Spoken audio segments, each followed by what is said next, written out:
She caught the falling champagne flute in one hand. Nobody even said thank you. 40 guests on the upper deck of a luxury yacht, 11 staff, and one woman holding it all together while no one noticed she was there. Her name is Mila Vance. Black, sharp, calm under pressure. Service coordinator for one of the most dangerous families on the water, the Kang family. Pressed cream uniform. Hair in a tight bun. She reads an empty glass before it's set down. From the shade at the end of the deck, a man watches her. Kang Seo-jun. They call him the Quiet One, head of the Kang crime family. A thin dragon inked along the right side of his neck, showing and hiding in the wind. "You're staring at the help," his mother says. "I'm watching the only person on this boat who knows what she's doing." Then the white limousine arrives. Out steps a woman in a dress so white it hurts to look at. Platinum hair, dark glasses, a clutch held like a weapon, Vivienne Cross, his ex, and she came to remind everyone where she thinks Mila belongs. A wrist grabbed, a glass shoved back, a title turned into an insult. "She's an employee, darling. They like to be given titles." Mila doesn't raise her voice. She lowers it. "I serve tables. I don't serve humiliation." But what happened next on that deck in front of all those guests? Before starting the story, comment down below where you are watching from and what time it is there. If stories of karma, love, and hidden truths move you, leave a like, be sure to subscribe to the channel, and click join to become a member and help our channel. Mila Vance caught the champagne flute before it hit the deck. One hand, no looking. The guest who'd knocked it laughed and turned away without a word, already reaching for another. She set the glass back on the tray, wiped the spill with the cloth tucked at her waist, and moved on. 40 guests on the upper deck. 11 staff. The sun was high over the water and the ice was already losing the war. "Tray 2 is short," she said into the earpiece. "Send up the second cart." The yacht rolled gentle under her flat, polished shoes. She walked the line of guests the way she always did, reading hands before they lifted, reading empty glasses before they were set down. A man in linen wanted a refill before he knew he wanted it. A woman in pearls needed her plate cleared. Mila cleared it. She did not exist to them, and that was the job. The job was to be the reason everything ran and the last thing anyone noticed. She tightened the cuff of her cream shirt dress. Pressed that morning.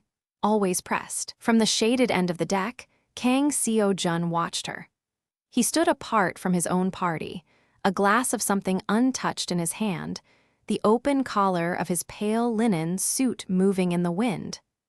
The thin dragon inked along the right side of his neck showed and disappeared as the breeze lifted his collar. He did not watch the guests.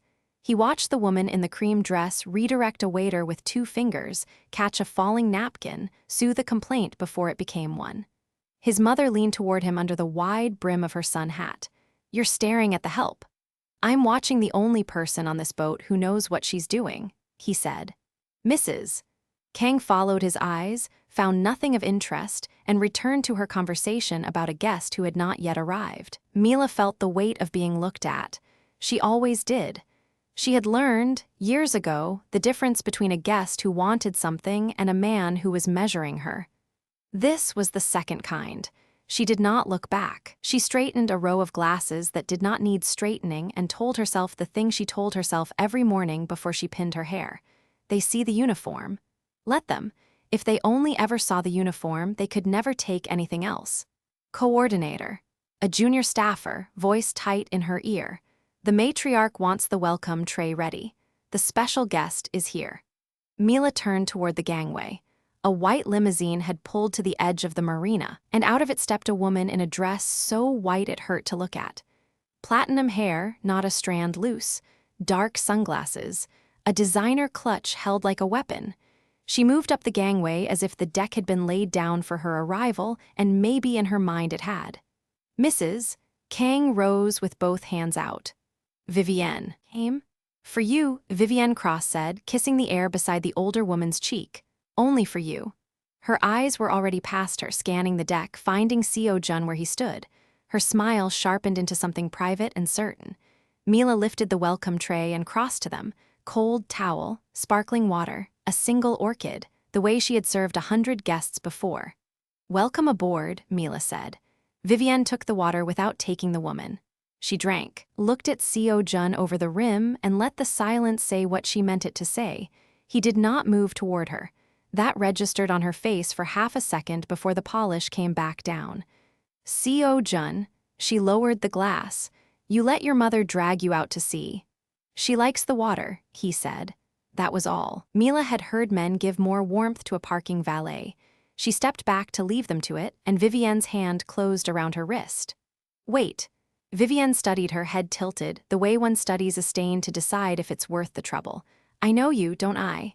I don't think so, ma'am. No, a slow smile. No, I'd remember. She released the wrist with a small push, the kind that could be called an accident. Run and get me a fresh towel. This one's warm. The towel was cold.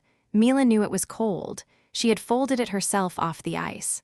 Of course, she said and turned to go. Vivienne. Seo Jun's voice low. She's the coordinator, not the towel girl. Vivienne laughed, light and bright, the laugh of a woman who had never once been corrected and survived it. Coordinator. She tasted the word. Is that what we're calling the staff now? She looked at Mila again, and this time the look had teeth. She's an employee, darling. They like to be given titles. It costs you nothing and it keeps them loyal. She lifted her empty glass without looking. More. Mila took the glass. Her face did not change. Behind her ribs, something old and known turned over, the thing she carried under the pressed cream dress, the thing that recognized this exact tone from rooms and houses and decks across a whole life of service. Mrs. Kang touched Vivienne's arm and steered her toward the seating, talking quickly, warmly, hopeful. She had brought this woman here for one reason, and the reason had a name, and the name was her son. Seo Jun stayed where he was. He looked at Mila, not at Vivienne. Are you all right? It was not a question men in his position usually asked her. She held the empty glass and the warm cold towel and the tray, and she met his eyes for the first time since he'd started watching her. I serve tables, Mila said. I don't serve humiliation. The wind took the edge of it across the deck. Vivienne, 20 feet away and pretending not to listen, went very still.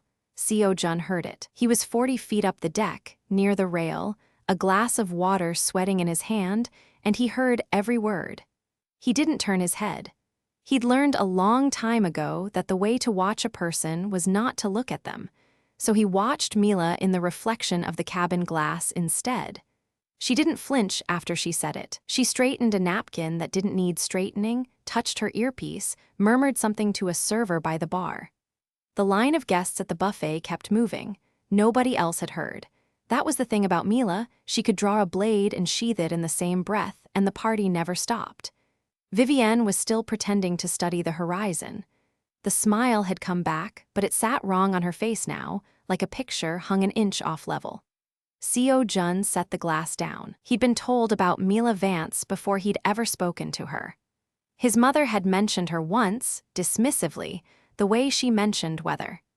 The director of the estate had mentioned her differently, lowered voice, careful words, the tone men used for someone they didn't want to lose. 3 months ago, the head of the family's hospitality operation had collapsed in a hospital in Seoul and never came back. The position had been empty since. Seo Jun had been quietly looking for a replacement who couldn't be bought, couldn't be rattled, and couldn't be flattered. He hadn't found one. He'd found Mila. So he stayed at the rail and did nothing. Not out of weakness, out of arithmetic. Anyone could give an order. He wanted to see what she did when no one ordered her to do anything at all. Vivienne crossed the deck. She moved the way she'd been trained to move on runways, each step landing in front of the last, and she stopped at the buffet where Mila was replacing a tray of figs. You missed a spot, Vivienne said. She tapped the marble with one nail. There was nothing there. I'll see to it, Mila said, and the wine they brought me was warm. I'll bring you another. You'll bring me a different one. Vivienne let her sunglasses slide down her nose. I don't know how things were run before, but where I come from, staff don't talk back to guests. Mila lifted the tray.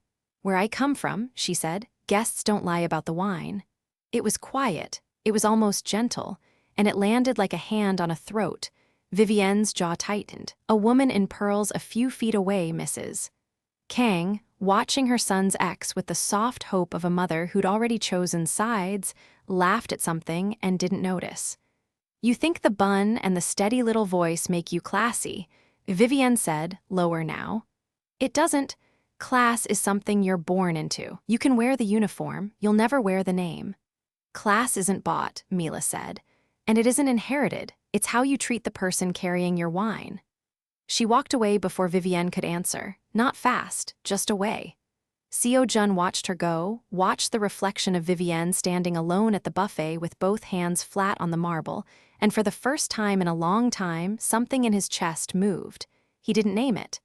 The quiet one didn't name things. He found his mother under the canopy. "The blonde," he said, "why is she here?" "Mrs." Kang patted the seat beside her. "Sit. She came a long way." "Vivienne always understood our world, Seo Jun. She knows how to stand next to a man like you. She's been on the boat 2 hours, and she's already at war with my staff. With the maid." His mother waved a hand. "Servants come and go." He looked at her for a moment. "That one doesn't," he said, and walked off before she could ask what he meant. Below, near the stern, the staff corridor ran narrow and white beside the stairs to the lower deck. Mila came down it with the warm bottle in one hand. Vivienne was waiting at the bottom of the stairs, alone now, away from the music, away from the pearls and the hats and the people who'd chosen her. This part of the boat had no audience. And that, Mila understood instantly, was the point. "Let's try this again," Vivienne said, "where your little fans can't hear you. There's nothing to try. You don't even see it, do you?" Vivienne stepped into the narrow space close, blocking the stairs. "You actually think he looks at you? A girl who irons his sheets? You people always think that. You get a smile and you build a whole life out of it." The bottle went still in Mila's hand. "You people." There it was. Out in the open at last, stripped of the smile. No horizon to pretend at. "Say that again," Mila said. "Which part?" Vivienne tilted her head. "The part where you'll always be the help, or the part where—" "The part you just said, the thing you really mean." Mila set the bottle down on the step, slow, deliberate, and rose to her full height. Her voice didn't shake. It dropped. "Say it louder. Say it so it's not a whisper in a stairwell. Say it where someone might actually hear what kind of woman you are." For 1 second, just one, Vivienne looked rattled. The runway poise cracked. Then it sealed over, harder than before. "You think you run this deck," Vivienne said. "You don't run anything. And before this trip is over, sweetheart, I'm going to remind you exactly what you are." Above them, on the stairs, a shoe scraped the metal. Neither woman had heard him come down. Neither knew how long he'd been standing there, one hand on the rail, the dragon at his collar catching the low light. Seo Jun didn't say a word. He didn't have to. Both women had felt the deck shift under them, and only one of them understood why. Vivienne moved before anyone could stop her. She crossed the deck in 4 sharp steps, heels biting into the polished teak, and caught Mila's wrist as she turned to carry a tray of empty champagne flutes back toward the galley. The grip was hard. Manicured nails dug into skin. "You don't walk away from me," Vivienne said. The tray tilted.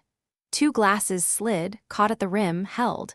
Mila looked down at the hand on her arm, then up at the woman holding it. Her voice came low and even, the kind of even that costs something to hold. "Take your hand off me." A few guests had stopped talking. Mrs. Kang, near the railing under her wide sun hat, lowered her drink. Somewhere behind the bar, a junior server froze mid-pour. Vivienne smiled, the smile of someone who had never once been told no by staff and intended to keep it that way. "Or what?" she said. "You'll file a complaint. With who?" "The family pays your salary, sweetheart. I'm about to be the family." "I said," Mila repeated and pulled her wrist free in a single clean motion, "do not touch me." The flutes rang against each other. None fell. For a half-second, nothing happened. The yacht rocked once on a swell, slow and indifferent. Vivienne's face went still, not soft, not retreating, recalculating. She had expected the maid to shrink. The maid had not shrunk, and in front of 40 people in linen and pearls, the maid had told her no. That was the thing Vivienne could not forgive, not the refusal, the audience. The slap came fast, open palm, full weight behind it, the sound flat and ugly across the deck. Mila's head turned with the force of it. The tray went down, glasses shattering across the teak in a bright spray, champagne foam and broken stems at her feet. A woman near the bow gasped. "Mrs." Kang came half out of her chair. But Mila did not fall. She stood there, one cheek blooming red, chin level, feet planted in the wreckage of glass. Her eyes glistened, wet bright, refusing to spill. She did not raise a hand. She did not step back. She breathed once, slow, through her nose, and looked at Vivienne the way you look at something you have already decided you will outlast. The silence after was worse than the slap. Vivienne's chest rose and fell. Her hand still hung in the air, fingers pink. She seemed almost surprised by her own arm, as if it had moved without her. Then her face hardened again, because pride is a thing that has to keep moving or it falls. "Clean it up," she said. "That's what they pay you for." Mila knelt, not because she was told, because there was broken glass on a deck where people walked barefoot, and someone had to. She gathered the largest shards into the cloth from her waist, careful, deliberate, her movements steady while her cheek throbbed. A drop of blood welled where a stem had caught her thumb. She didn't look at it. She was thinking, in that crouch, of 8 months of double shifts. Of the night, her mother's ventilator alarm went off and the hospital wanted a deposit before sunrise. Of every payment she had made on time, every door she had opened with a smile she didn't always feel, every guest who had handed her a coat without seeing the woman inside it. She had built something out of being unbreakable. And one woman in a white dress had just tried to break it in front of everyone, for sport. Her hand closed around the last piece of glass. She would not give them the crying. She would not give them the scene. She would give them exactly this: a black woman on her knees, picking up the mess that someone richer had made and rising again with her spine straight. She rose. The cloth, folded over the glass, in her hands. The red mark on her face for everyone to read. She met Vivienne's eyes and held them, and the held look said more than any word she could have shouted. "I am still standing. You spent everything you had and I am still standing." Vivienne's smile thinned. "You think you're better than me," she said quietly, only for Mila. "A girl who scrubs floors for a living." "I don't think it," Mila said. "I know what I am. The question is whether you do." Color rose up Vivienne's throat. Behind them, the party had become a held breath. Mrs. Kang was on her feet now, one hand pressed to her pearls, her welcome for this woman curdling into something she couldn't yet name. Phones had stopped pretending not to film. The yacht's engines hummed beneath the floor, carrying all of them out across water that didn't care who owned what. And then a voice came from behind Vivienne. Low, cutting. The kind of quiet that makes a loud room go silent because everyone instinctively understands it is more dangerous than shouting. Above her, Vivienne turned. Seo Jun stood at the top of the deck stairs. He had not raised his voice. He never did. The dragon at his throat caught the light as he came down the first step, one hand loose at his side. Dark eyes fixed not on Mila but on Vivienne, and there was nothing in them she recognized. Not the man who had once sent her flowers. Not anything she could charm. "You raised your hand," he said, "to one of mine." The deck did not move. 40 people, the matriarch, the broken glass, the blood on a folded cloth, all of it suspended. Vivienne opened her mouth. For the first time on that yacht, she had nothing to say. And Mila, standing in the ruin with her cheek on fire, realized she had no idea what was about to happen, only that the deck had tilted under all of them again, and this time it was not the sea. Above her, Seo Jun said again. He didn't raise his voice. He never had to. Vivienne turned, the smile already loading. "Darling, this woman, Mila Vance." He let the name sit on the deck like a verdict. "Service coordinator, 3 years. I don't care what I do." The guests had stopped pretending not to watch. "Mrs." Kang stood near the railing, one hand at her pearls, her sun hat tilted, her face caught between two expressions and committing to neither. Seo Jun walked past Vivienne. He stopped in front of Mila. The dragon tattoo showed thin above his open collar, dark line work against his neck. He looked at the red mark blooming on her cheek. He looked at her eyes, wet and steady, not falling. "You didn't move," he said, quiet, almost to himself. "I don't fall for people who think a slap settles a thing," Mila said. Her voice didn't shake. That cost her something. She paid it anyway. He nodded once like she'd confirmed a number on a page. Then he turned to the upper deck, to the dark glass dome where the camera housing sat, and he lifted 2 fingers. A man in a gray suit by the bar touched his earpiece and spoke into it. "Bring it down here," Seo Jun said. Vivienne laughed, brittle now. "Bring what down? Seo Jun, you're embarrassing yourself over the help." He didn't answer her. He was looking at the bar, where a tablet was being carried across the deck on a silver tray like another glass of champagne. The man in gray set it in Seo Jun's hands. He turned the screen out. He pressed play. There was Vivienne, 20 seconds ago, her arm snapping forward. There was the sound, the clean audio, the deck mics catching every word. "You exist to carry trays." There was the slap, framed from 3 angles. The security system the Kang family ran on every inch of the yacht because the Kang family did not trust the sea or the people who sailed it. The deck went very quiet. 11 cameras, Seo Jun said. 40 guests, 2 of them are lawyers. One of them is my mother. He didn't look up from the screen. "You hit my staff in front of all of them." Vivienne's mouth opened. Nothing came out that was useful. "And there's something you should know about Mila Vance," he went on. He finally looked at Mila, not at her uniform, at her. 3 weeks ago, I asked her to draft the staffing plan for the new estate, the whole hospitality operation, 40 people under her. I'd already signed the offer. It was in my office, waiting for the right moment. He turned the tablet toward Mila now. On the screen, beneath the video, a document, her name on a contract, a title she hadn't applied for. "I was deciding whether she could lead under pressure," Seo Jun said. "I have my answer." Mila stared at her own name. The deck tilted under her again, and this time it wasn't the sea. "You were testing her," Vivienne said. The words came out thin. "You let me. I let you show everyone who you are." He closed the tablet. "I don't defend a surname, I defend character. Yours ran out years ago." "Mrs. Kang took a step forward.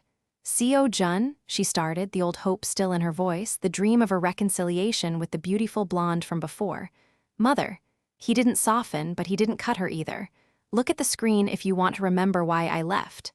Mrs. Kang looked. She saw the slap. She saw her own guests' faces. She put a hand to her mouth and said nothing, and the silence from her was its own answer.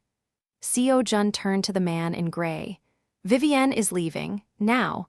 You can't be serious. We're in the middle of the—" Vivienne gestured at the water, the open sea, the coastline a smudge on the horizon. "We're nowhere. There's a safety platform off the stern, life vest, 2-way radio.